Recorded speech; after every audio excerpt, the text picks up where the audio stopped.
वे सबसे पहले जो पीछे एक दो सेवादार खड़े हो जाए, बच्चे इधर उधर भाग रहे हैं, उनको बिठा दे। भाई तुझ भी खड़े हो जाओ।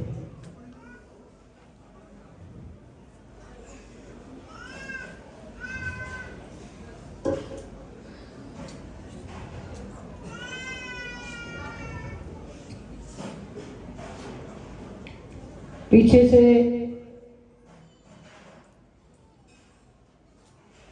कोई भी आवाज बातचीत की नहीं होनी चाहिए। बिल्कुल शांतचित्त होकर बैठ जाइए। ये देखिए, आप सबको पता है आज हम श्री महाराज जी का जन्म दिवस भी कोई भी आगे नहीं आए, पीछे बैठाते जाओ। जन्म दिवस मना रहे हैं, बसंत पंचमी पर्व।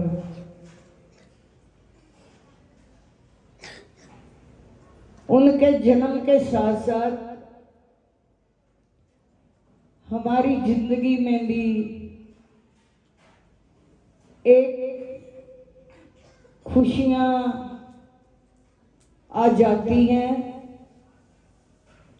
हमारी जिंदगी में भी जो पतझड़ आया होता है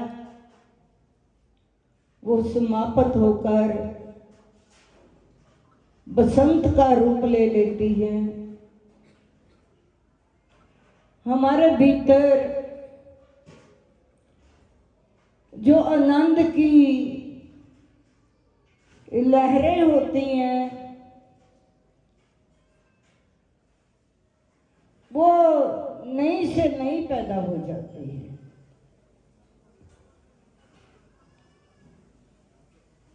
और साथ साथ में महाराज जी के दर्शन, संतों के दर्शन।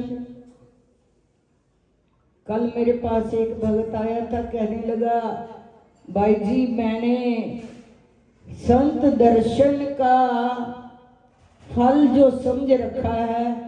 मैंने कहा क्या समझ रखा? कहते 1 महीने से मैं सोच रहा था, मैंने आपको पहले देखा नहीं है, मेरे किसी भाई ने मेरे को बताया और मैं मेरठ में बैंक में सर्विस करता था पहले, और खतौली रास्ते में आती थी, वह सुन रखा था नंगली दरबार है।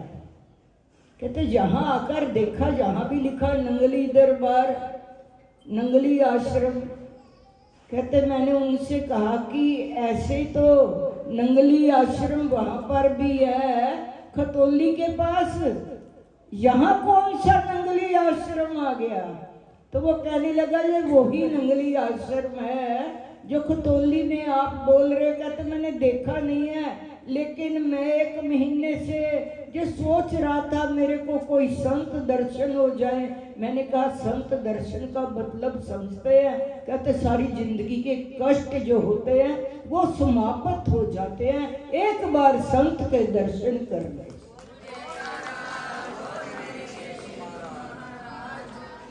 बहुत दुर्लभ है, बहुत मुश्किल है। संत का दर्शन हमारी कई कुरीतियों से निवृत्ति दिलाता है। कोई गलत कार्य करना हो तो जैसे वकील के कपड़े पहने हो तो न्यायालय की याद आ जाती है। हॉस्पिटल में सफेद वर्दी पहनी हो तो हॉस्पिटल की याद आती है। संत के वस्त्र दिख जाए, संत दिख जाए तो परमात्मा की याद आती है कि ये तो परमात्मा को, ईश्वर को संत मानने वाले हैं। और इसके आगे संतों की बहुत बड़ी जिम्मेदारी बन जाती है, बहुत जिम्मेदारी बनती है। पहले तो संत दर्शन दुर्लभ है, मिल भी जाए वो कामिल महापुरुषों के दर्शन तो उस जीव का हर दुख से छुटकारा हो जाता है। जिसके जीवन में भी संत नहीं ना,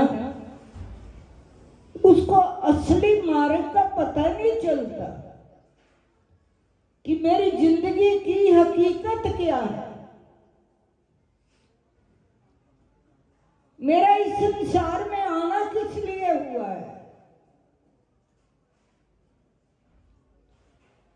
संत दर्शन से ही पता चल जाता है।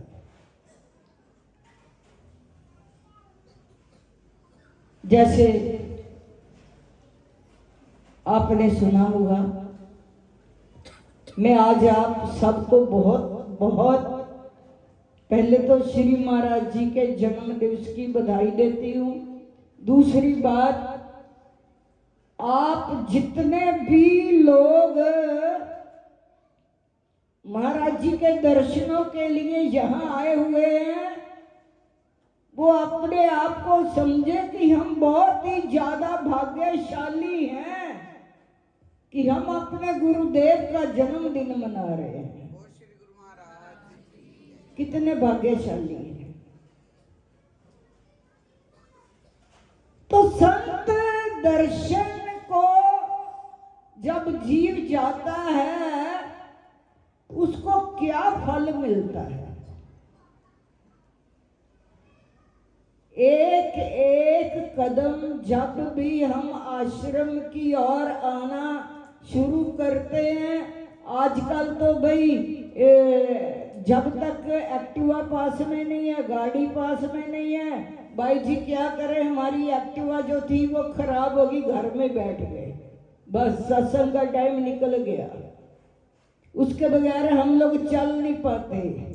साइकिल तो बड़ी दूर की बात है, छोड़ दिया साइकिल। एक्टिवा के बगैर, गाड़ी के बगैर हम लोग चल नहीं पाते। नहीं तो एक एक कदम जब संतों की ओर चलता है उसका क्या हमें फल मिलता है। जैसे आपने सुना भी होगा कि एक बार भगवान कृष्ण जी के कहने से पांडवों ने यज्ञ किया, तो भगवान कृष्ण कहने लगे जब यज्ञ संपूर्ण हो जाए तो 1 घंटे की आवाज निकलती है, उस वक्त समझ लेना कि हमारा यज्ञ जो है वो संपूर्ण हो गया।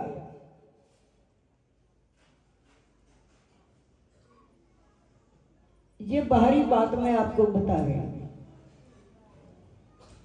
लेकिन जिस दिन आपको भीतर से भी आवाज सुनाई ना दे, जिसको सुनने के लिए हम लोग संत महापुरुषों की शरण में जाते हैं, अगर भीतर आपको वो मधुर आवाज आपको सुनाई ना दे तो हमका भजन पर बैठना भी व्यर्थ हो जाता है। तो जब भगवान कृष्ण जी के कहने से उन्होंने यज्ञ की रचना की, बहुत बड़ा यज्ञ किया, लेकिन घंटे की आवाज नहीं आई। पांडव कहने लगे महाराज जी आपने कहा था जब यज्ञ संपूर्ण हो जाएगा तो घंटे की आवाज आएगी, लेकिन यहां पर तो कोई आवाज नहीं आई। तो जब महाराज जी ने, भगवान कृष्ण जी ने ध्यान लगाकर देखा कि विधि विधान से यज्ञ को किया गया, कोई गलती भी नहीं हुई, सबको भोजन भी बाद में छिकाया गया, लेकिन ये घंटे की आवाज क्यों नहीं हुई? जब ध्यान से लगाकर देखा तो भगवान कृष्ण जी कहते आपकी नगरी में एक ऐसे पहुंचे हुए ऋषि बैठे हैं और जब तक वो भोजन नहीं पाएंगे तब तक आपका यज्ञ जो है वो सफल नहीं होगा।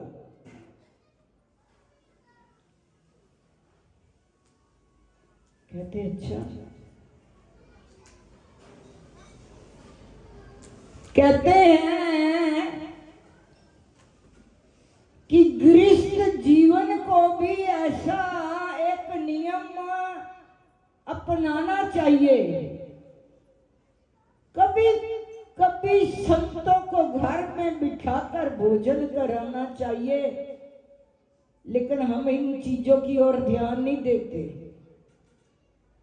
हम जितने भी कार्य करते हैं महफिलों में जाकर करते हैं, क्लबों में जाकर करते हैं, होटलों में जाकर करते हैं, ये नहीं सोचते कि हम किस मार्ग पर चल रहे हैं।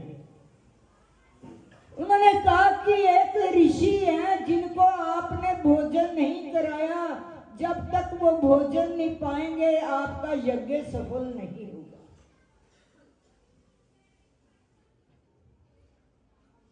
तो कहने लगे ये कौन सी बड़ी बात है। हम चले जाते हैं, उस ऋषि को ले आते हैं। जब युधिष्ठिर जी गए, कहने लगे महाराज जी हमने यज्ञ किया है तो आप वहाँ हमारे गृह विखे आकर भोजन पाइए।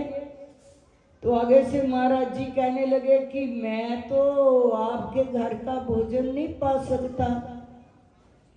क्यों? जो मेरे को जिसने 101 अश्वमेध यज्ञ किए हुए हों, मैं उस घर का भोजन ग्रहण करता हूं। हर गृहस्थी के घर का भोजन भी ग्रहण नहीं किया जाता।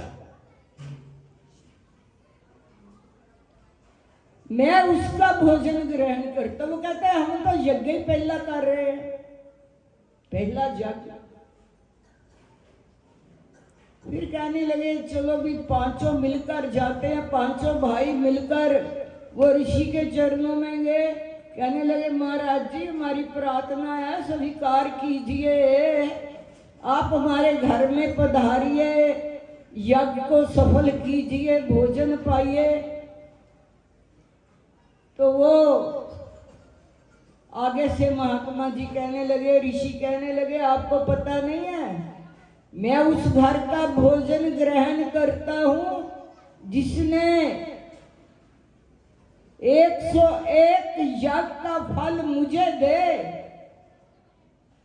मेरी ये शर्त है, मैं उस घर का भोजन ग्रहण करता हूं। कहने लगे हम तो पहला ही यज्ञ कर रहे हैं। महाराज जी 101 यज्ञ का फल कैसे देंगे? फिर वापस लौट आए, निराश होकर बैठ गए। द्रौपदी कहती है भी क्यों नहीं आए संत, ऋषि क्यों नहीं आए?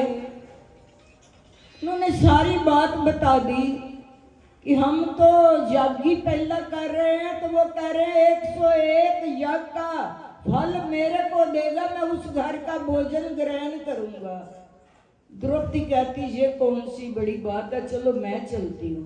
कहते हैं हमारे कहने पर तो आए नहीं, हम पांचों भाई गए, आप जाओगी? कहते हाँ मैं जाऊंगी। द्रौपदी जब ऋषि के द्वार पर गई, जितना भी हार श्रृंगार किया हुआ था सब निकालकर चरणों में जाकर अर्ज करी, महाराज जी आइए हमारे घर में भोजन पाइए। तो ऋषि कहते तेरे को पता नहीं चला, तेरे पति पांचों आए थे, पांचों से मैंने बात की है, मैं आपके घर का भोजन ग्रहण नहीं कर रहा हूं क्योंकि आपका पहला यज्ञ है। तो आगे से द्रौपदी कहती है मैंने संतों के मुख से सुना है, संतों के द्वार पर जितने भी हम कदम देकर चलते हैं वो एक एक कदम जो है एक एक यज्ञ के बराबर है। जब द्रौपदी ने ऐसा कहा महाराज जी एक एक यज्ञ के बराबर है, तो आप मेरे कदम गिन लीजिए। कदम तो बहुत हो गए होंगे, तो आप ऐसा करिए 101 यज्ञ आपको चाहिए। मेरे कदमों की ओर देखते हुए, उन कदमों को गिनते हुए एक एक कदम की बजाय 100 यज्ञ का फल शास्त्रों में लिखा है।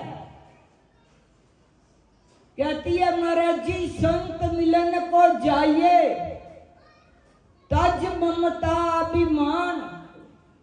जब भी संत से मिलने के लिए जाएं, ममता अभिमान का त्याग करके जाना चाहिए। ये दोनों बहुत दुखी करते हैं, ममता भी दुखी करती है, अभिमान भी दुखी करता है। तज ममता अभिमान अगर ज्यो ज्यो पग आगे धरे 100 जग समान। एक एक पग जो है 100 यज्ञ के बराबर है। 101 यज्ञ का फल आप ले लीजिए, बाकी के मेरी झोली में डाल दीजिए। चलो मेरे साथ चलो।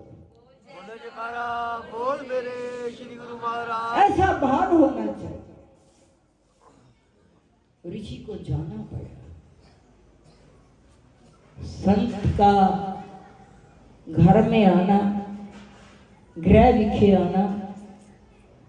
वो ग्रह भाग्यशाली होता है जिस ग्रह में संत का मिलन होता है। तो जब उन ऋषि जी आए, उन्होंने भोजन ग्रहण किया, उधर से घंटे की आवाज आ गई कि यज्ञ जो है वो संपूर्ण हो गया।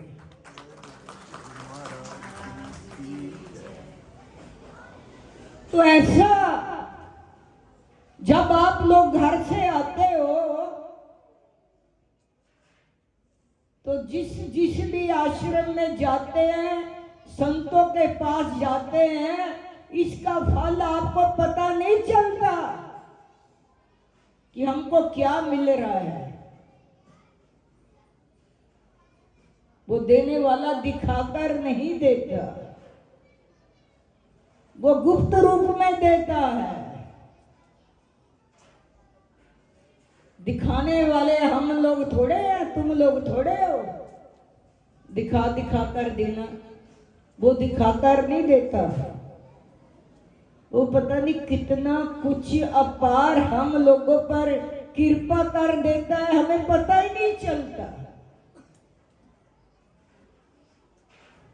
तो आज आप सबका यज्ञ भी संपूर्ण हुआ, संतों के संग मिलन भी हुआ। 1 तारीख को मैंने कहा था कि हम लोग कुंभ में जाते हैं स्नान करने के लिए। यहाँ पर गंगा यमुना सरस्वती तीनों का निवास है। गंगा दिखाई देती है, यमुना दिखाई देती है, लेकिन सरस्वती दिखाई नहीं देती। जहाँ संतों का वास होता है वहाँ कुंभ का निवास होता है। आप इस बात को जान लीजिए। एक तो यज्ञ संपूर्ण होता है, एक यहाँ पर संत मिलता है तो वहां पर कुंभ का मेला लग जाता है। तो सरस्वती जो दिखाई नहीं देती, वो कहते हैं संतों के कंठ में सरस्वती रहती है। उनके वचन रूपी सरस्वती में स्नान करना है।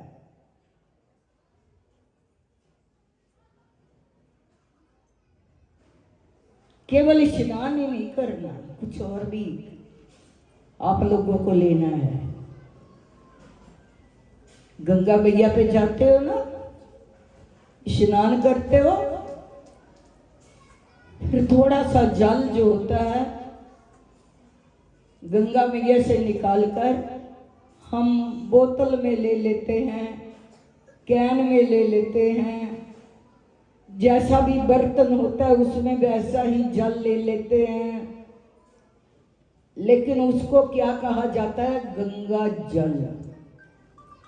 गंगा नहीं बोला जाता, गंगा जल बोला जाता है, क्योंकि वो बोतल में है, कैन में है। जो ताकत गंगा में है वो गंगा जल में नहीं होती। वो तो हमारे ये पटेला साहब जी भी वो गए थे वहाँ श्री नंगली दरबार में, तो वहाँ से वो सरस्वती, गंगा मैया, यमुना जी का जल लेकर वहाँ प्रयागराज से कोई लेकर आया था, शीशी से भरकर लेकर आए। हमने भी वो थोड़ा थोड़ा हाथ में डालकर जितने भी लोग पास बैठे थे चरणामृत दे दिया। घर बैठे ही सब कुछ मिल गया। तो यहाँ से आप लोगों ने क्या लेकर जाना है भाई? क्या लेकर जाना है? क्या लेकर जाओगे? सिर्फ महाराज जी से बधाई के बदले बधाई थोड़ी लेकर जाओगे, कुछ लेकर भी जाओगे। धन दौलत की बात नहीं मैं कर रही,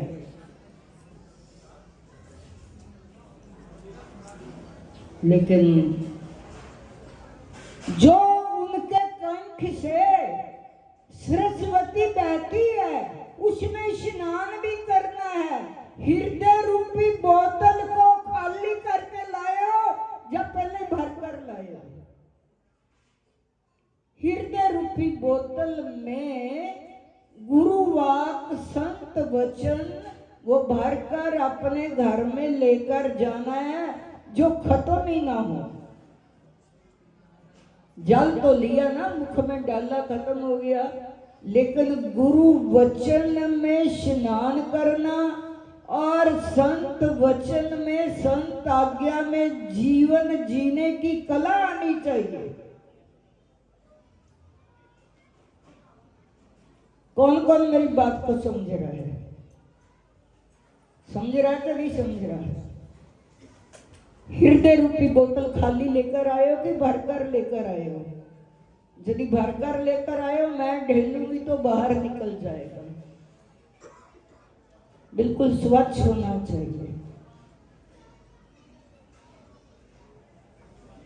कोई संत किसी के द्वारे पर गया, कहने लगा माई भिक्षा दे दो। तो माई जब भिक्षा देने लगी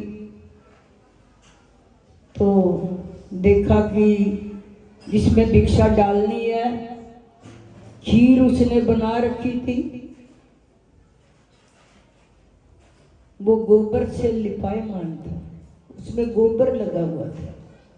माई कहती इसमें भिक्षा नहीं दूंगी, पहले इस बर्तन को साफ कर लो। महाराज जी कहने लगे बस हम भी भिक्षा उसी के घर से लेते हैं जो अपने बर्तन को साफ रखता है। रसोई के बर्तन नहीं, हृदय के बर्तन को, हृदय के बर्तन को। हृदय रूपी बोतल में वो वचन रूपी जल को भरकर अपने घर में लेकर जाना है, जब भी घर में कोई ऐसी बातचीत हो तो वचनों को याद करके अपने जीवन को इतना निर्मल बनाना है, सरल बनाना है। जीने की एक कला आ जाती है संतों के संग में रहकर कि कैसे जिया जाता है। अगर जीने की कला नहीं आए, खाया पिया सोया सो गया बस जी, ये काम नहीं है। कुछ काम हमारा और भी बनता है केवल सिमरन करने का। विकी भजन में बोलता था ना, भाई जी बोलते हैं सिमरन करो सिमरन करो। सुबह उठकर आप ये नियम बना लो कि चाय वगैरह तो बाद में पी जाएगी, पहले अपना सिमरन ध्यान किया कर। कौन मेरे भाई बहन ऐसे हैं, हाथ खड़े करो, जो कि सुबह उठकर चाय के बगैर सिमरन पहले करते हैं, उसको महत्व देते हैं। कौन मेरे इतने भाई बहन हैं जो पहले सिमरन करते हैं? भाई शायद नहीं करते हैं, सो रहे होते हो। क्यों कुछ करने के लिए? यही तो हमारी जिंदगी में रोज रोज यज्ञ होते हैं, रोज रोज यज्ञ होते हैं, इसी को बोलते हैं, जिसमें कोई खर्चा नहीं करना पड़ता। बस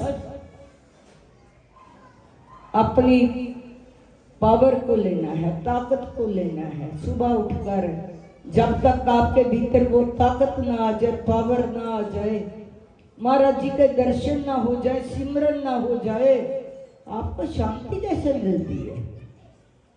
खाते पीते कैसे हो?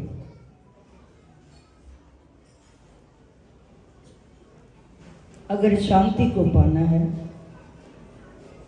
तो प्रभु सिमरन हर रोज सुबह उठकर, जो मेरे भाई बहन नहीं भी करते तो सबसे पहले उनका धर्म यही बनता है, चाहे जिसने नाम लिया है या नहीं लिया, वो कोई भी मंत्र का जाप करके अपने भीतर उस ताकत को जो पहले ही विराजमान है उसके साथ अपने आप को मिला दो, उसका ही रूप बन जाओ। वो हमसे अलग नहीं है, हम उससे अलग नहीं है। वो हर शक्ति हमारे भीतर पहले से ही विराजमान है और उसके साथ मिलकर अपने जीवन को जीना है। जिंदगी उसी को कहते हैं, जिंदा दिली का नाम है, मुर्दा दिल भी क्या खाक जिया करते हैं। जिंदगी तो जिंदा दिल का नाम है, जिंदा रहना चाहिए। जिंदा रहता है तो सिमरन होना चाहिए, सिमरन है तो जिंदा है, नहीं सिमरन तो वो जिंदा नहीं है। उसकी शक्ति के बगैर हम कुछ भी नहीं कर सकते, इतनी उसकी ताकत है। वो हमारे साथ हर पल हर क्षण लगा रहता है। कहते वो कौन है जो तेरे साथ लगा रहता है? तुम रात को सो जाते हो, घुराड़े भरते हो, तुम्हारे को चिंता है सांस कैसे ले रहे हैं, कैसे छोड़ रहे हैं? वो अपने आप ऑटोमेटिकली सांस आ रही है, जा रही है।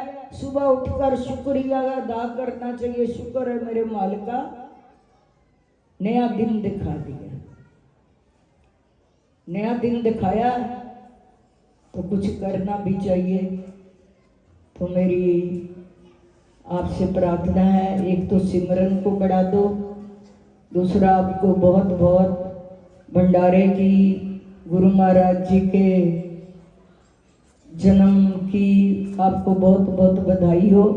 और एक आपको सूचना मैं सुना रही हूँ, हमारा